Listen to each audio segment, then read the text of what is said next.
Vamos a ver Hechos capítulo 9.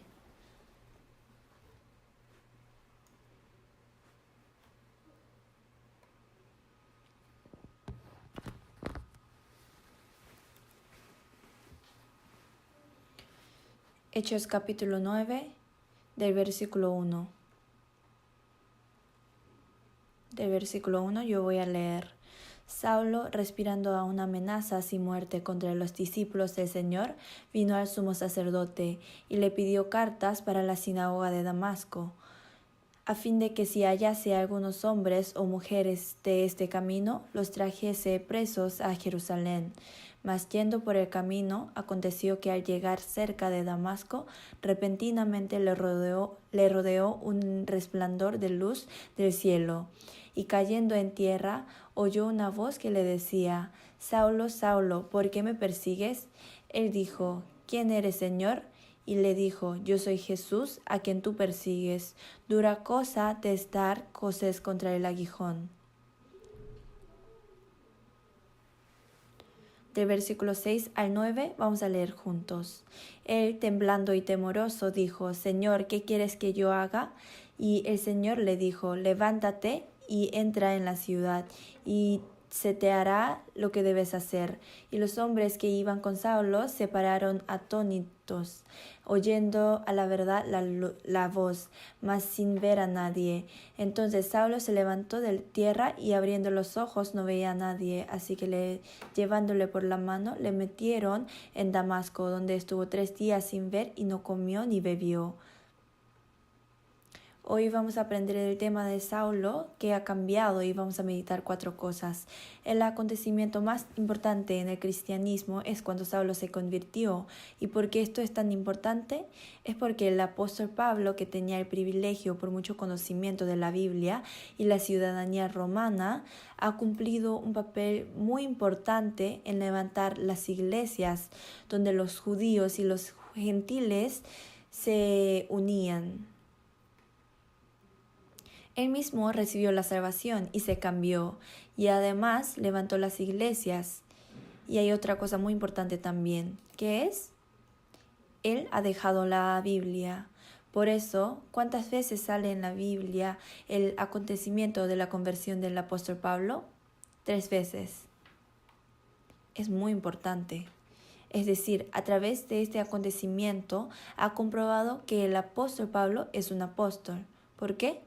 Porque le reconocían como un apóstol solamente cuando uno se encontraba con Jesús, que había resucitado directamente. Así que con el derecho podía predicar el evangelio más fuertemente a los gentiles y a los judíos. Hoy vamos a revisar 4 cosas.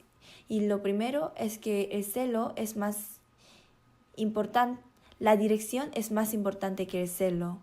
Vamos a aprender que conocer la voluntad verdadera de Dios es más importante que tener el celo.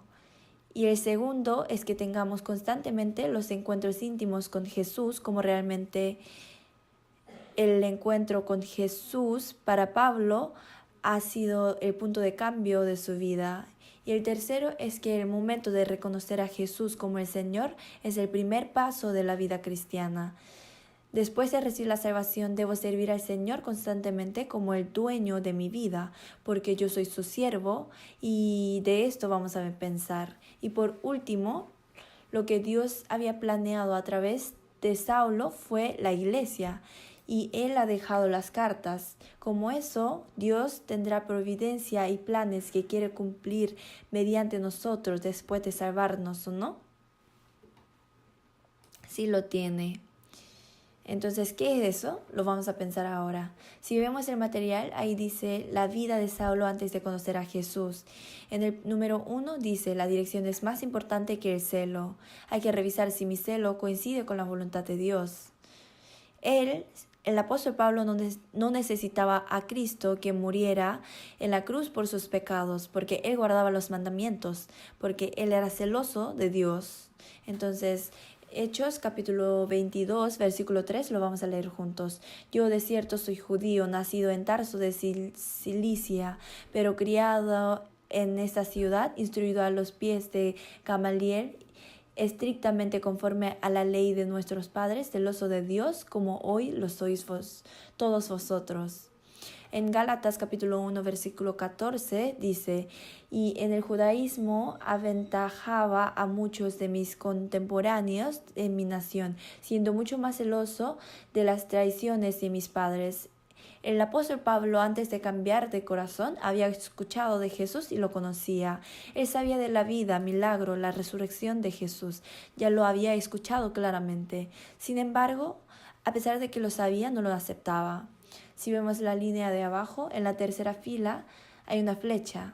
Antes, cuando Esteban murió, los testigos pusieron sus ropas a los pies de un joven que se llamaba Saulo, y ahí Saulo aparece por primera vez. Saulo consentía en la muerte de Esteban, y Saulo, entrando casa por casa, arrestaba a los hombres y a mujeres, y los entregaba a la cárcel, y así comenzó a desintegrar las iglesias. Con el plan de estropear las iglesias, estuvo yendo hasta Damasco, donde era extranjero. Su corazón estuvo lleno de odio y prejuicio hacia los cristianos, y pensaba que eso era tener pasión hacia Dios. ¿No es así? Vamos a buscar Hechos, capítulo 26, versículo 9. Capítulo 26, versículo 9. Capítulo 9, capítulo 22 y capítulo 26. Ahí sale. Capítulo 26, versículo 9. Vamos a leer juntos. Yo ciertamente había creído mi deber hacer muchas cosas contra el nombre de Jesús Nazaret. ¿Había creído qué cosa? Yo ciertamente había creído mi deber hacer muchas cosas contra el nombre de Jesús Nazaret. Entonces, él pensaba que era algo digno ante Dios oponerse a Dios y perseguir a los cristianos. Él tenía pasión. Pero hay una cosa en nuestra vida cristiana también. Uno tiene pasión, pero esa pasión no concuerda con la voluntad de Dios o de la iglesia, sino con su propio pensamiento actúa y a veces lastima los sentimientos de los hermanos. Uno puede llevar este tipo de vida cristiana también. Entonces, si vemos la Biblia, en Proverbios capítulo 19, versículo 2, vamos a leer juntos. El alma sin ciencia no es buena, y aquel que apresura con los pies peca. En 2 de Timoteo capítulo 2, versículo 15 también dice así: ¿qué es lo primero que necesita el obrero de Dios? Procura con diligencia presentarte a Dios aprobado, que usa bien la palabra de verdad. La voluntad de Dios, ¿cierto? ¿No? Y después dice, como obrero que no tiene que avergonzarse. Eso es tener pasión, ¿cierto? Entonces, primero hay que saber cuál es la voluntad de Dios y luego seguir esa voluntad entregándose a sí mismo. Esa es la primera lección que podemos sacar mediante la vida de Saulo antes de cambiarse de corazón. Y segunda lección, vamos a ver el material ahora.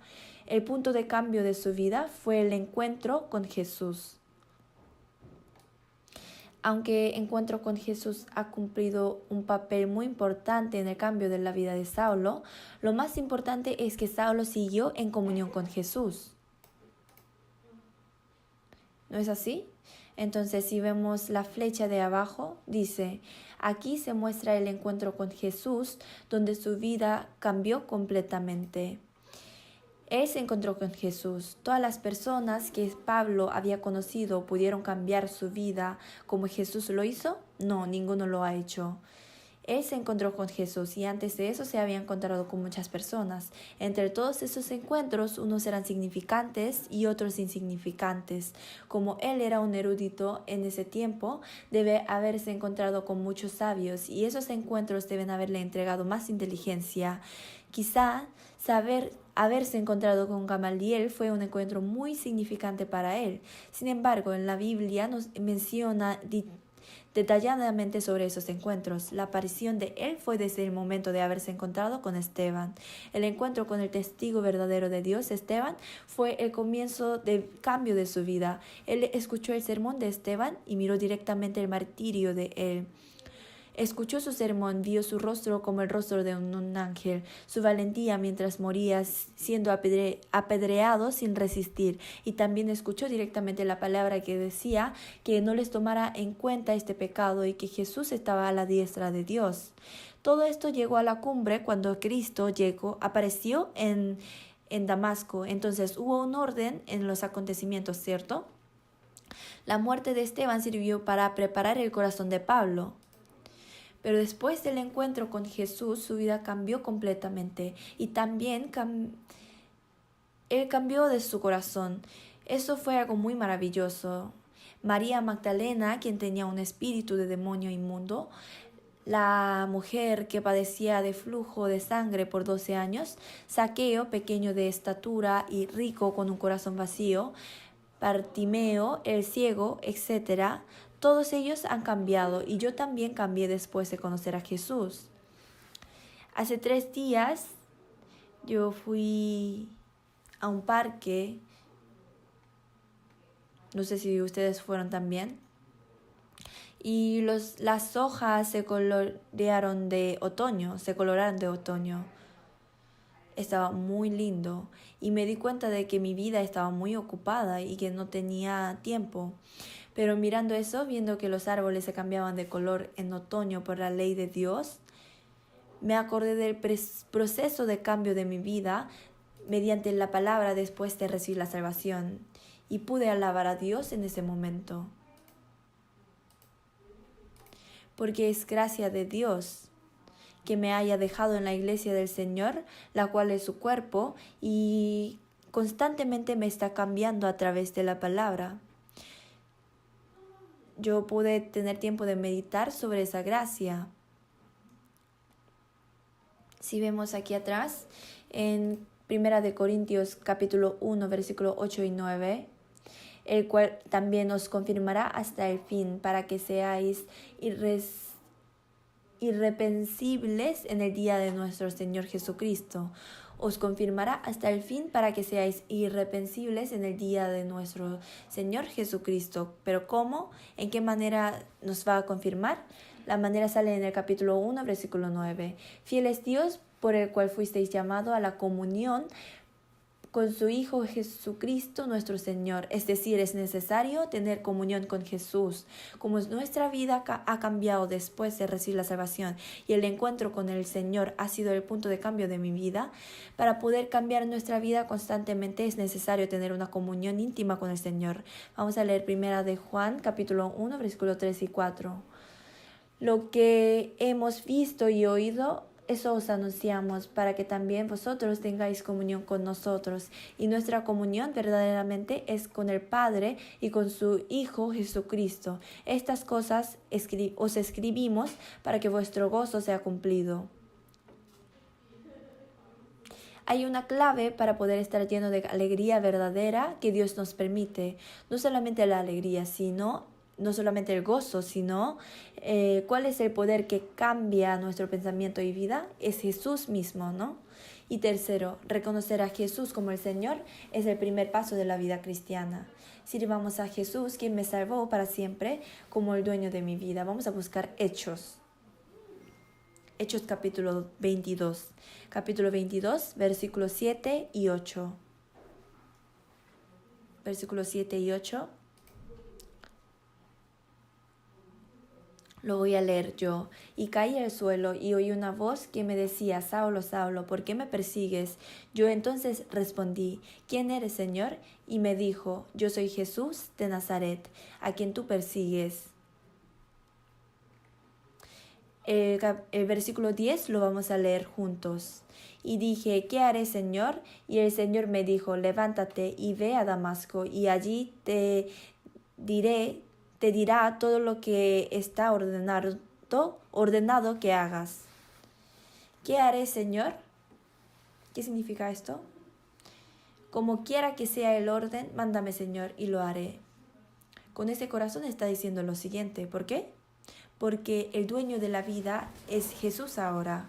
Entonces, si vemos Hechos capítulo 2, versículo 39, dice, sepa pues ciertísimamente toda la casa de Israel que a este Jesús a quien vosotros crucificasteis, Dios le ha hecho Señor y Cristo. Dios le ha hecho Señor y Cristo. Cuando recibimos la salvación podemos reconocer que Jesús es el Salvador de mi vida y que Él es mi Señor y mi dueño.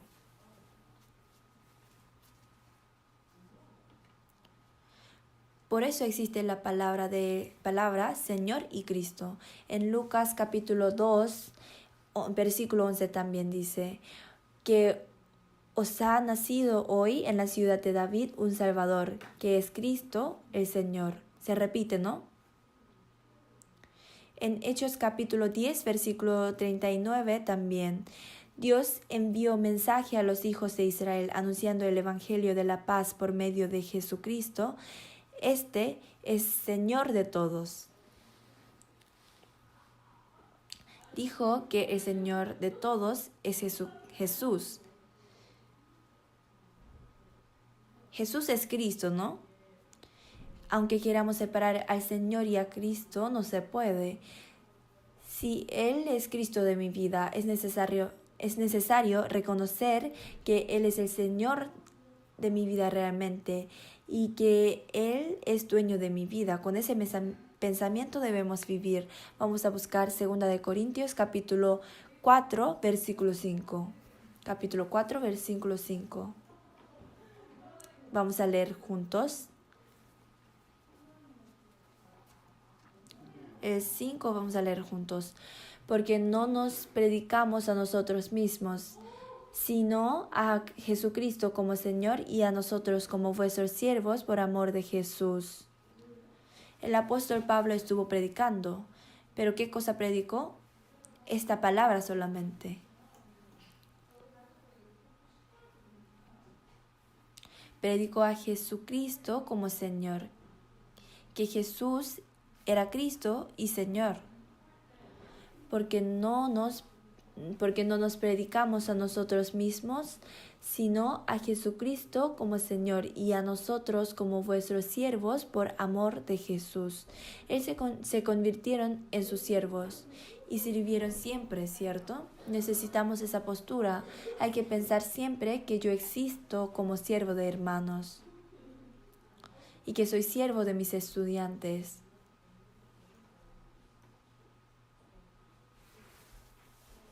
Con ese corazón y postura necesitamos servir al Señor. En 1 de Pedro, capítulo 3, versículo 15 sale. Vamos a leer juntos el material. Sino santificad a Dios el Señor en vuestros corazones. Hasta aquí. Sino santificad a Dios el Señor en vuestros corazones. Ustedes saben cuál es la defensa de los cristianos, ¿cierto? ¿Qué es? Es santidad. Si el hombre se santifica, uno obtiene la valentía, ¿cierto? Pero para ser santo, ¿qué es lo más necesario? Santificad a Dios, el Señor, en vuestros corazones. Es correcto. Es el Señor. El Señor Jesús. Hay que tener ese corazón. Vamos a ver el 4. El cuarto. Dios ha cumplido sus planes mediante Saulo. El plan de Dios es levantar las iglesias. Y no solamente es eso, sino ha dejado las cartas, la cual es la palabra de Dios, la Biblia. Sigamos la vida de Saulo para que el plan y la providencia de Dios, que nos salvó, se cumplan. El camino del apóstol Pablo fue el camino del sufrimiento. Es sacrificio. Vamos a buscar la Biblia. Hechos, capítulo 22. Capítulo 22. 22, versículo 15.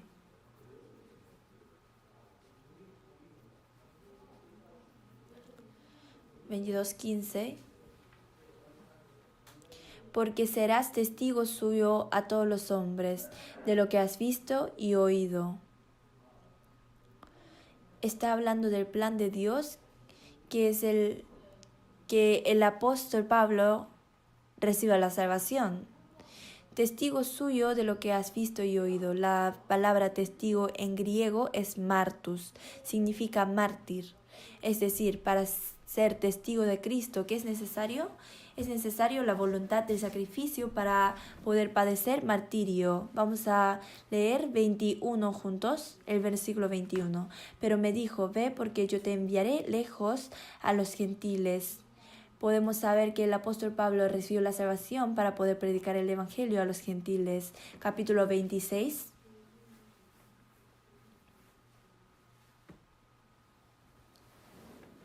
Del versículo 16 al 17.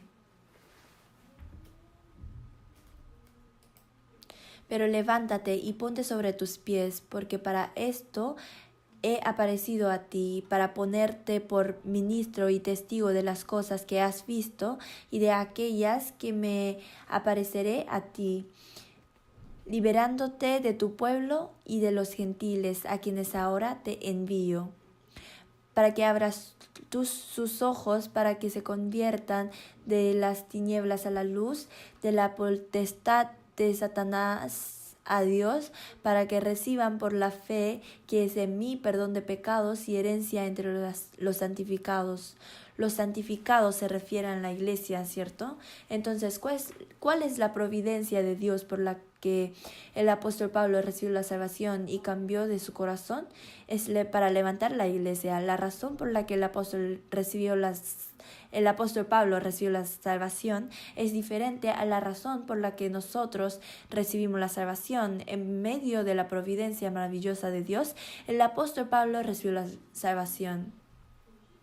Pero lo importante es que el apóstol Pablo no recibió la salvación por casualidad, sino la recibió en medio de la voluntad de Dios. Eso quiere decir que Dios tiene planes y voluntad que quiere cumplir mediante nosotros también. Aquí abajo dice así en el material. Yo voy a leer el material, la parte de letra roja en el medio. Saulo, después de conocer a Jesús, se convirtió en Pablo. Su vida cambió de gloria a aflicción. ¿Y cómo es mi vida ahora? Job capítulo 23, versículo 14 lo vamos a leer juntos. Él pues acabará lo que ha determinado de mí, y muchas cosas como estas hay en él. En Salmos capítulo 138, versículo 8, hay una palabra muy similar a esta. Vamos a leerlo juntos. Jehová cumplirá su propósito en mí. Tu misericordia, oh Jehová, es para siempre. No desampares la obra de tus manos. Jehová cumplirá su propósito en mí. The Lord will fulfill his purpose for me. Dijo que él cumpliría su propósito en mí. El apóstol Pablo se entregó a sí mismo para que el plan de Dios se cumpliera. Entonces yo, ¿y yo?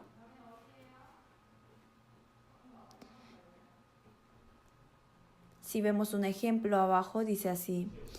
Un hermano santo dijo lo siguiente cuando oraba, que salvara a su familia con la mano del Señor, así le pidió.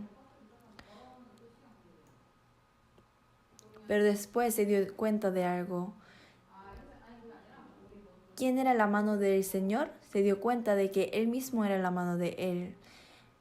Entonces, en San Marcos capítulo 5, versículo 19, dice así. Mas Jesús no se lo permitió, sino que le dijo, vete a tu casa, a los tuyos, y cuéntales cuán grandes las cosas el Señor ha hecho contigo, y cómo ha tenido misericordia de ti. Los tuyos. Y en Hechos capítulo 16, versículo 31, dice, ellos dijeron, cree en el Señor Jesucristo, y serás salvo tú y tu casa. En Génesis capítulo 19, versículo 12 también dijo, y dijeron los varones a Lot, ¿tienes aquí alguno más? Todo lo que tienes en la ciudad, sácalo de este lugar. Josué capítulo 2, versículo 18. En Josué le dijo lo siguiente a Rahab, y reunirás en tu casa a tu padre y a tu madre, y a tus hermanos, y a toda la casa, a toda la familia de tu Padre. Entonces, si vemos aquí, nos damos cuenta de que siempre uno recibe la salvación primero y después viene la familia y los conocidos. Para cumplir esa voluntad yo recibí la salvación primero. Hoy vimos 4 cosas, otra vez. Voy a resumir. Conocer la voluntad de Dios es más importante que tener el celo y pasión. Y segundo, como nuestra vida cambió después de conocer a Jesús, para poder cambiarnos constantemente como trabajadores dignos del Señor, teniendo la personalidad de Cristo hasta que venga el Señor, debemos tener una comunión íntima con Jesús. Y el tercero es que hay que saber que Jesús es dueño de mi vida y Dios ha cumplido, como Dios cumplió su plan y providencia mediante el apóstol Pablo. Me gustaría que nuestro camino sea similar al camino de aflicción del apóstol Pablo para que su plan y voluntad se cumplan a través de mi vida. Entonces hay que recordar que nosotros no fuimos levantados como profesores de casualidad. Vamos a orar juntos. Dios Padre que está vivo, te damos gracias por salvarnos y hacernos morar en la iglesia, la cual es el cuerpo del Señor, para que podamos ser utilizados como colaboradores de la obra preciosa de Dios.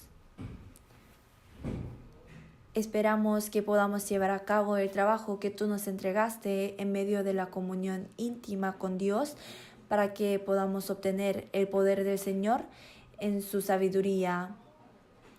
Sabemos que la vida de un hombre no puede cambiar con la experiencia e inteligencia del hombre.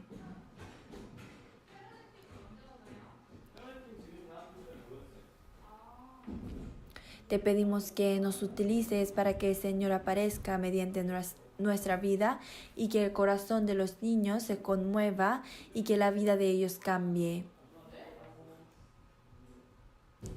Te dejamos todas las reuniones que todavía quedan en tus manos. Oramos en el nombre del Señor Jesucristo, que nos ama. Amén.